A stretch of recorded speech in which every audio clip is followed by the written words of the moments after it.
Last night's news conference was a critical moment for President Biden, who is fighting now for his political survival. To help us read between the lines is world-renowned body language expert Mark Bowden. He's part of the behavioral panel, a show that you can watch right here on Merit Street. Mark, the president struggled at times last night. Take a look at this. He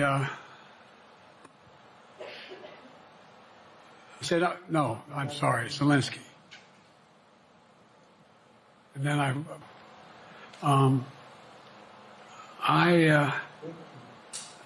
don't recall most of the Democratic presidents winning my state.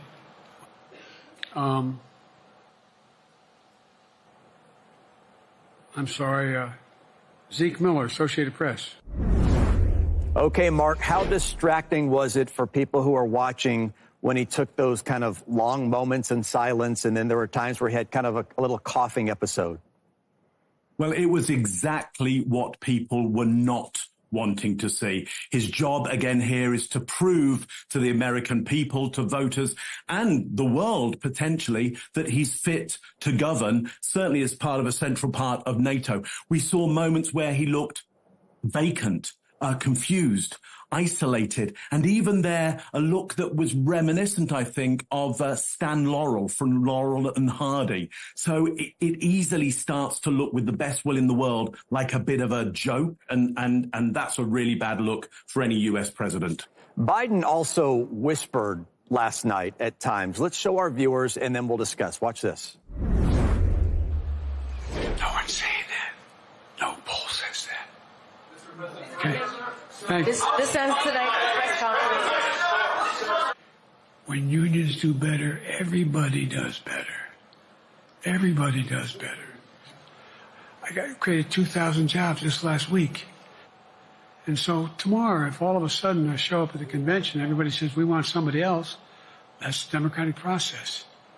It's not going to happen.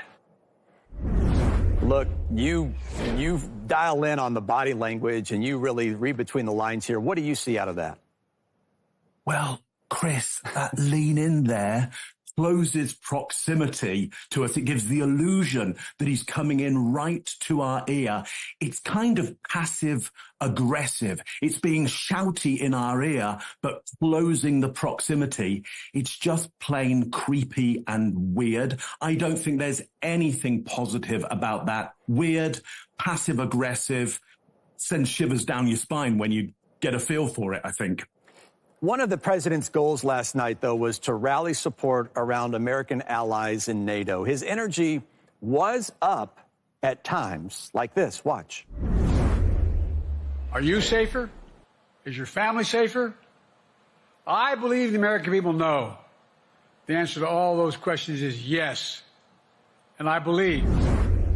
Now, the difference there is that was the first 5 minutes of his first press conference, first solo press conference with the media, and he was reading from a teleprompter. But was the energy up at times last night?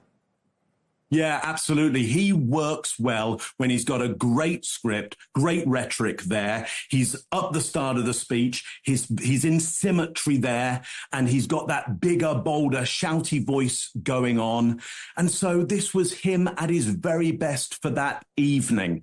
Great script, great ideas, delivered well, teleprompter. But then, of course, you get him answering real questions from real journalists. His energy goes down, and he isn't that president that we're seeing there. Biden got into the topic of Article 5, which requires that NATO allies respond to defend allied nations under attack. World leaders were listening for the president's message to Putin, and here's what he said.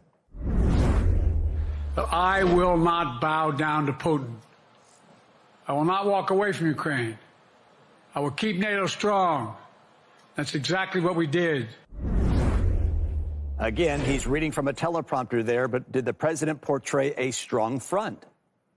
Absolutely. Brilliantly done. I will not bow down to Putin. Baton gestures there, suppressing, pushing down with that finger, that sharp tool, you probably couldn't do that moment better. If he could have done the whole hour or more, turned up on time maybe, and done the whole hour or more like that, you wouldn't have the problem that you have right now with Biden.